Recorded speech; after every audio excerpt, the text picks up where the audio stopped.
Kyle Tucker and Kyle Schwarber lead a loaded free agent class as we head into this offseason. So today, let's discuss who the rest of the top 10 free agents are and what the fantasy implication will be on where they sign on today's action-packed episode of Locked On Fantasy Baseball.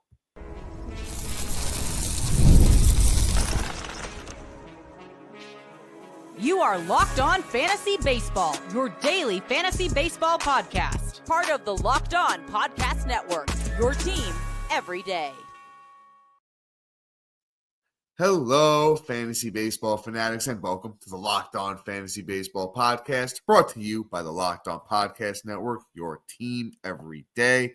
And, we are now officially the number one sports podcast network. And, huge thank you to our everydayers and new listeners for your first listen each and every day and the number one sports podcast network. Matt and I are longtime fantasy baseball analysts. Between the two of us, there is over 40 years of fantasy baseball knowledge, and we do this podcast to share it with you. Wherever you listen, watch, or wherever you take in this podcast, please be sure to like, subscribe, comment, rate, and review if you like what you hear. It does mean a lot to us. And today's episode is brought to you by FanDuel. So right now, FanDuel is giving new customers $300 in bonus bets when you win your first $5 bet. So head over to FanDuel.com to do that today. And all right, guys, I talked about it up top. We're doing the top 10 free agents today.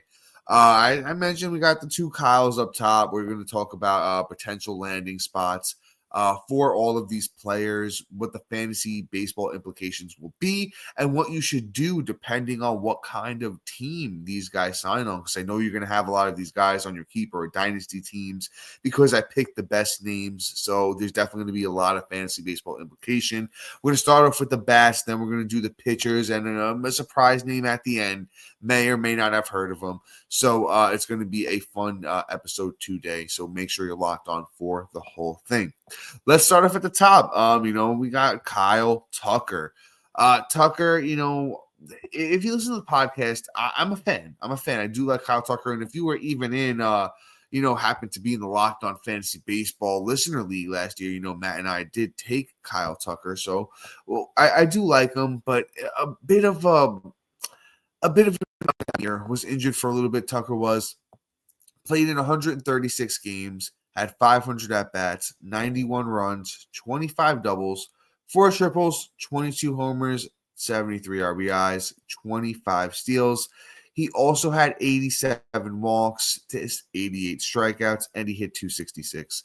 So overall, not a bad year for Tucker, but it's just always something with Tucker. Last couple of years, injury. He had a solid 2023, which pretty much a career year there for Tucker. In 2022 was a bad season with runs and batting average. In 2021, once again, a little bit lackluster in runs, but everything else was pretty good. So I just feel like most of the time, when we're taking a guy like Kyle Tucker in the first or, sometimes second round, you're paying for a 5-tool guy. And, some years he's a little bit short on home runs like the last two. And, injuries piled up on him, and especially 2024 and then 2025, only 136 games. Would have liked to see a little bit more. In points leagues, I think he's always going to be a first-round pick, regardless of where he signs. It's just, the kind of guy Kyle Tucker is. But let's talk about a couple potential landing spots for Tucker. I did, I'll write down a couple of projections or predictions, rather, of where I thought these guys were going to land.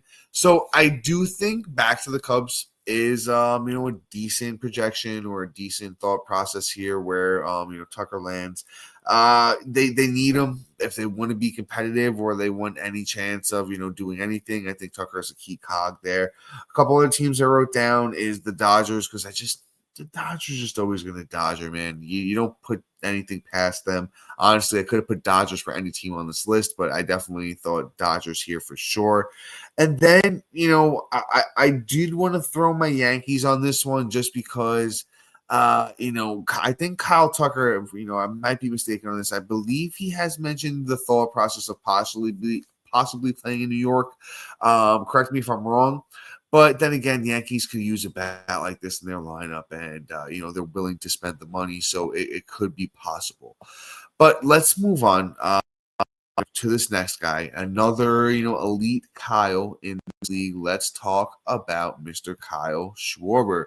The joking prediction here is the Pirates. I heard the Pirates actually might be in. Not that Schwarber would ever want to play there, but hey, if the money's right, maybe. Let's move on to a couple other predictions. I think back to Philly might be a strong possibility here, and those are my potential to teams that could potentially see maybe a team like the Red Sox who want to throw a big power bat in there, but not too many other teams I really thought there. I do think the Phillies Schwarber going back to the Phillies is the best possibility in my head. Schwarber's just been so good. He's going to fly up draft boards, I think, this year after hitting 56 home runs, which was a career high. Career high 132 RBIs as well, a career high 111 runs. It's crazy just to see him do it as a 32-year-old last year. Third round pick. I don't know. The sky's the limit for where people are going to want to take a guy like this, because it's believable. I don't think he gets back to 56, maybe not even 50 plus, but could he get over 40 easily? The RBIs since 2022, it's been at least 94, 100 plus the last 3 years. The batting average has gone back in the right direction for Schwarber the last 2 seasons. As to where 2022 and 2023 really bad batting average seasons for Schwarber, and just really was back to a bit above his career mark the last 2 years, where he hit 248 in 2024 and he hit 240 last year in 2025.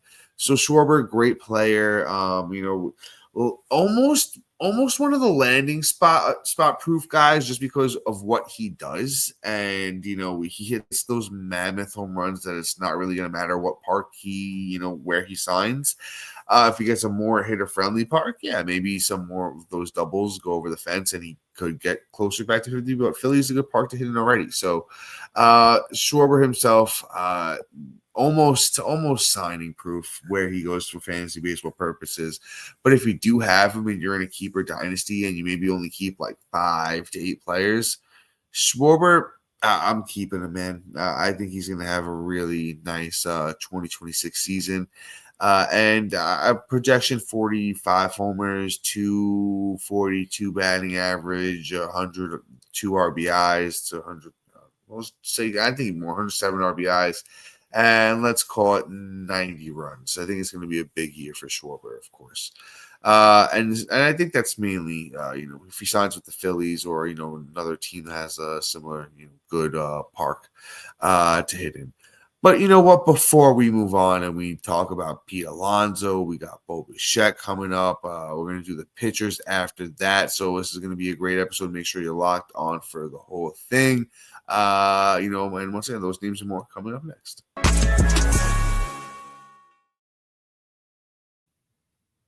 And all right, guys, the NBA is back, and there's no better place to get in on the action than FanDuel, the official sports betting partner of the NBA. Even if you missed the start of the game or want to ride the hot hand, FanDuel has live bets on everything from who will score next to fourth quarter comebacks. Plus, you can even combine your live bets into a same-game parlay for a shot at a bigger payout. It keeps every game exciting, especially when your team's making that late push. Right now, FanDuel is giving new customers $300 in bonus bets when your first $5 bet wins. So head to FanDuel.com to sign up and to play your game with FanDuel, the official sports betting partner of the NBA. And guys, real quick, I play fantasy basketball too. If you did not know, we'll throw out a couple of quick bets for you. Matas Bazulis been blocking shots this week. I'm going over on blocks for Bazulis. I think I've talked about this one already, but I'm doubling down. De'Aaron Fox, points, 3-pointers, assists, even essentially, potentially. He's been really good since Castle and Wembanyama have gone down. And let's do an interesting one that you guys might not be too in tune with. Bilal Kulabe of the Washington Wizards has just come back. Let's do steals and blocks on him because just great defensive stats from that guy. So even if you do stocks on some spots, I think which FanDuel does let you do, that's going to be fun as well. So we're going to do all that on FanDuel.com today.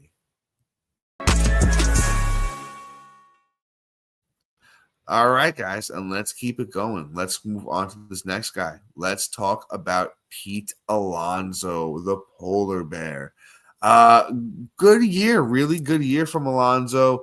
I thought it was going to be even better at the start of it, but he did slow down a little bit here and there. So it wasn't a totally monstrous year, but still a really, another good year from Pete Alonso at 30 years old.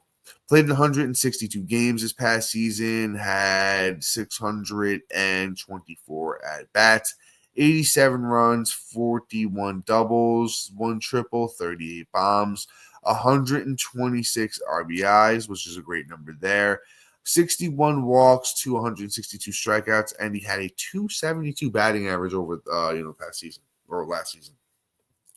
So great numbers for Alonzo. I think he continues to be pretty good. He's going to be 31 next year. Landing spot,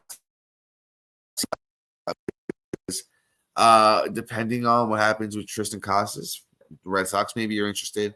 The Mets, I think it has to at least be a conversation because if they don't, it's just not doing a due diligence themselves. And Met fans, Alonzo's a career. New York Met.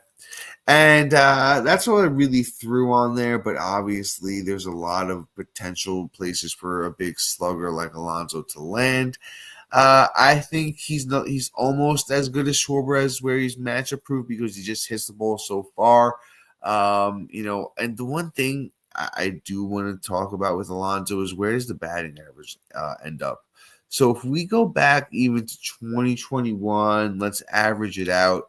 That works out to a 253 batting average, and that is over 790 games and almost 3,000 at bats. So it's a very strong sample size there. So I think even if Alonzo gets in a little bit of a worse situation, gets a little bit down on himself, goes to a new team, that 272 batting average might not be as sticky.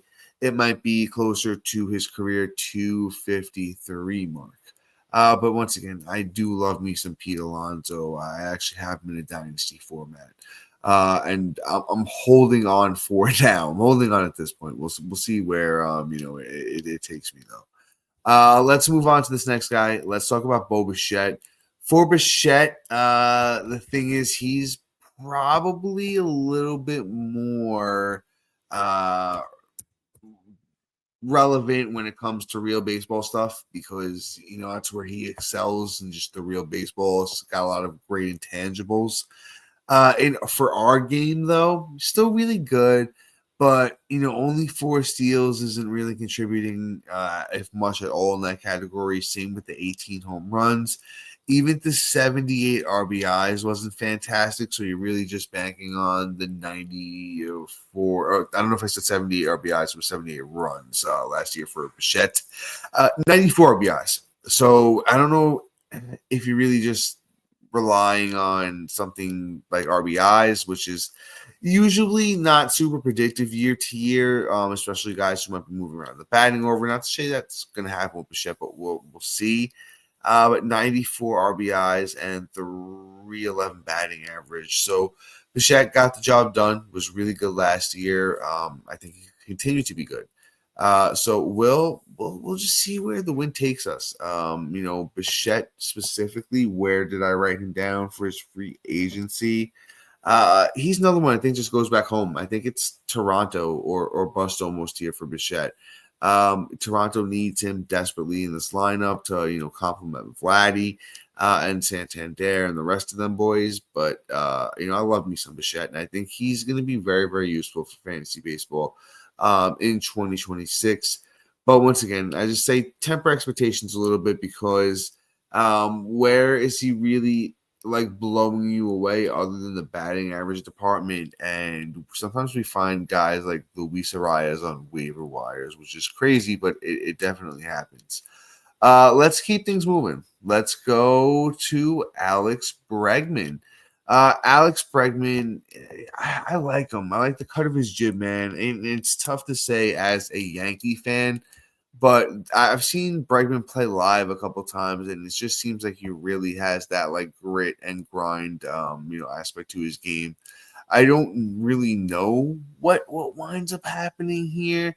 A super interesting one for Mr. Alex Bregman.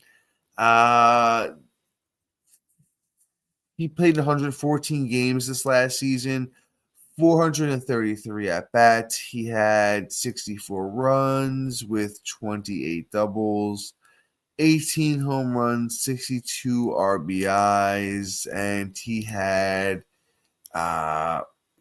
51 walks to 78 strikeouts, 70 strikeouts, which is not bad at all. 273 batting average. Really love what Bregman brings to the table. As for landing spot, potentially back with the Red Sox because they do need to make a splash. But potentially, how about the Tigers? I think that's a great landing spot for him.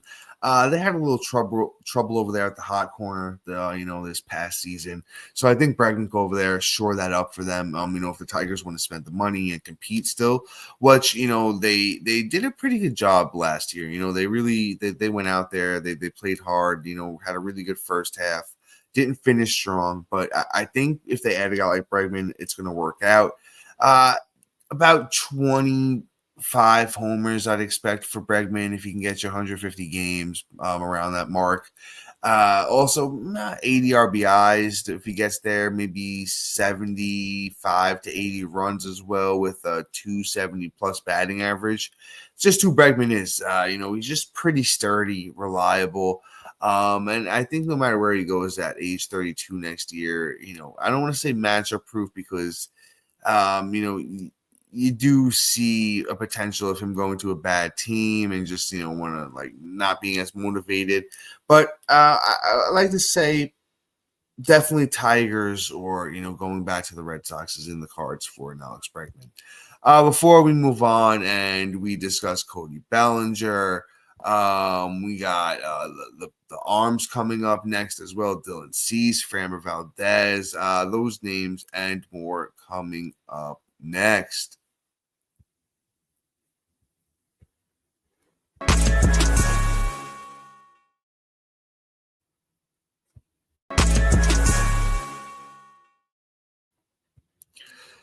And all right, guys, let's keep it going. Let's talk about Cody Bellinger.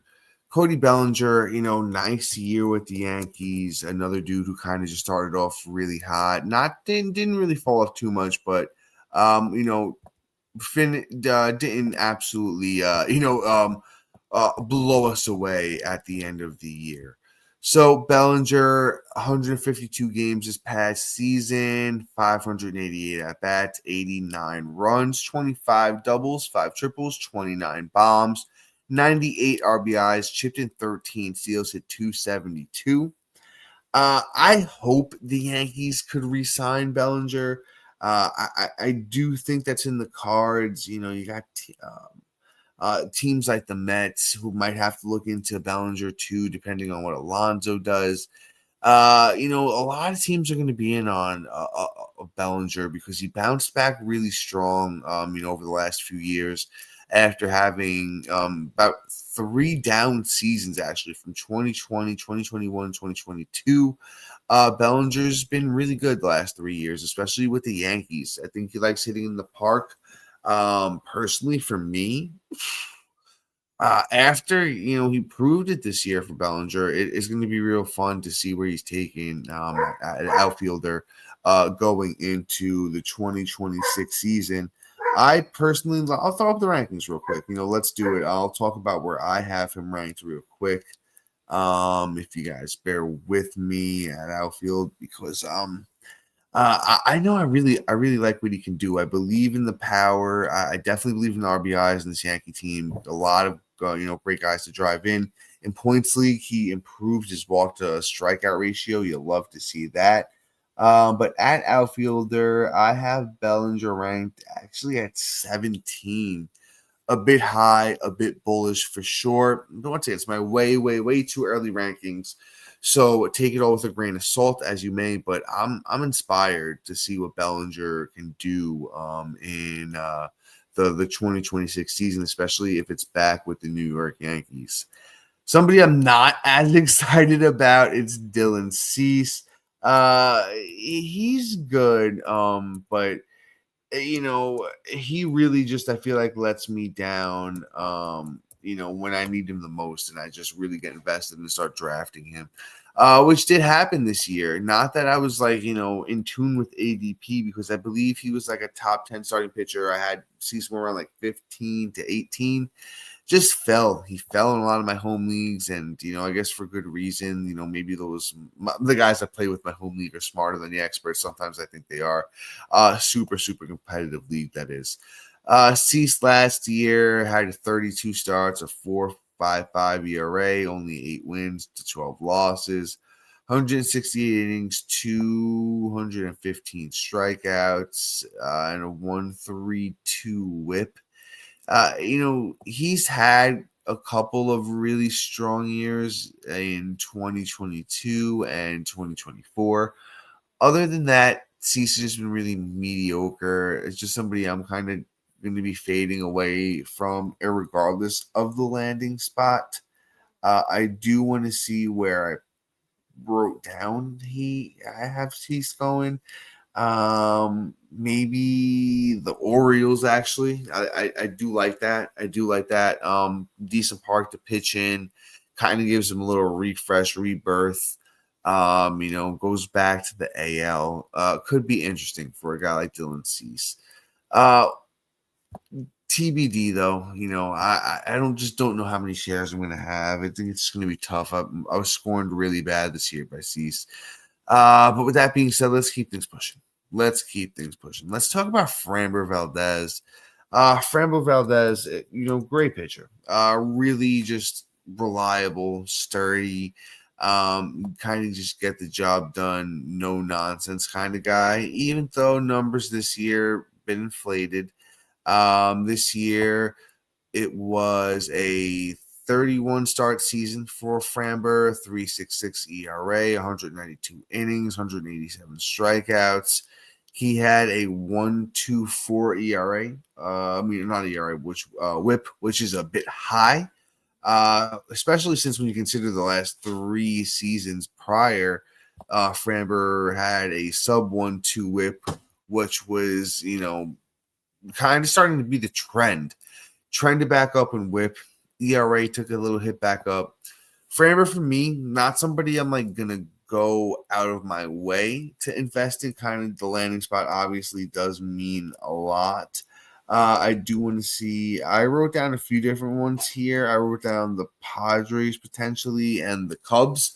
So we'll see. If he winds up on a good team, I think that's going to make the difference, especially with a good pitching, coaching staff, and guys in the background who can keep a guy like Framber motivated. It's definitely something I foresee being possible. Because Framber Valdez has just been pretty good. Before, I know he's getting a little bit older at age 32, but I still think he's got a couple of good seasons left in him. Let's keep things going. Let's talk about Michael King.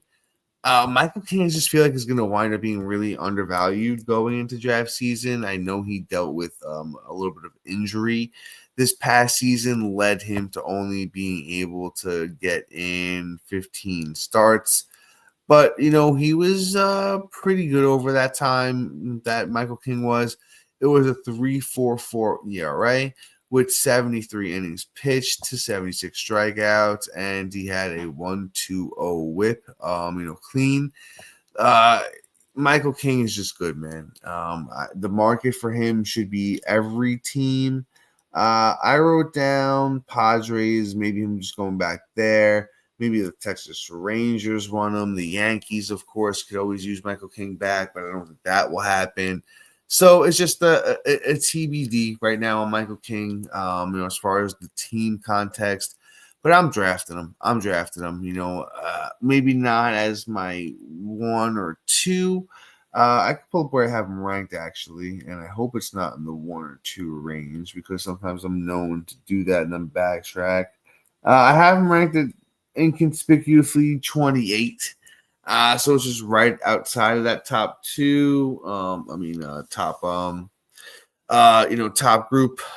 So we'll see with Michael King, because there's potential for him to get into that top, SP2 tier, but I just don't want to risk it. So, I'm kind of keeping him outside of that for now, even though it's like a low-end SP2, high-end SP3 for 2026 for Michael King with me, irregardless of landing spot. I just think it's injury where, it comes in for, King. He kind of beats himself rather than it being a park or, a pitch or something like that for Michael King.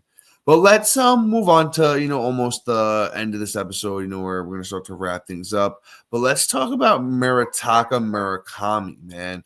If you haven't heard of him, coming over from Japan, recently was okayed, to start working on things. I believe he has 30 days from not too long ago. So we'll kind of see where, he lands. I think a lot of teams are in play. You got the Yankees, you got the Red Sox. You got excuse me for one. Yeah, so with Murakami, he's a big power hitter. Gonna be, I think, probably the most impactful signing this off season. I think he's gonna be next level kind of guy. He is going to be 26 for this upcoming season. And light tower power.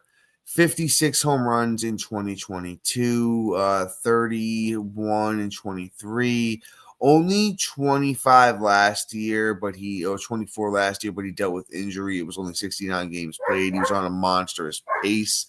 Guy's a machine. Career 273 hitter, but he had 286 last year. Had a down year in 24 as far as batting average goes, but, hit 318 in 2022. Like I said, this guy's going to be really fun to watch.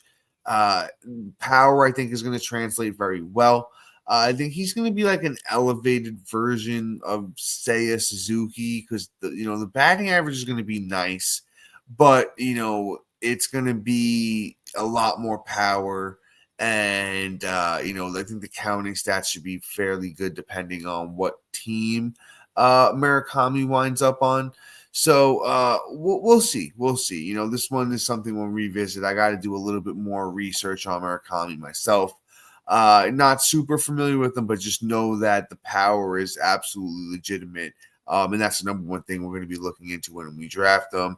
He, does play third base particularly, but does, can do it at first as well. Munetaka Murakami is the name there that we are talking about. But guys, that is going to be all for today. Excuse me, a late night episode. Absolutely exhausted. It was my sister's birthday today. So late night once again with work and, hanging out. So I appreciate you guys with, bearing through this one here with me. So once again, thank you for making Locked On Fantasy Baseball your first listen today. Shout out to our everyday listeners for making, us your first listen.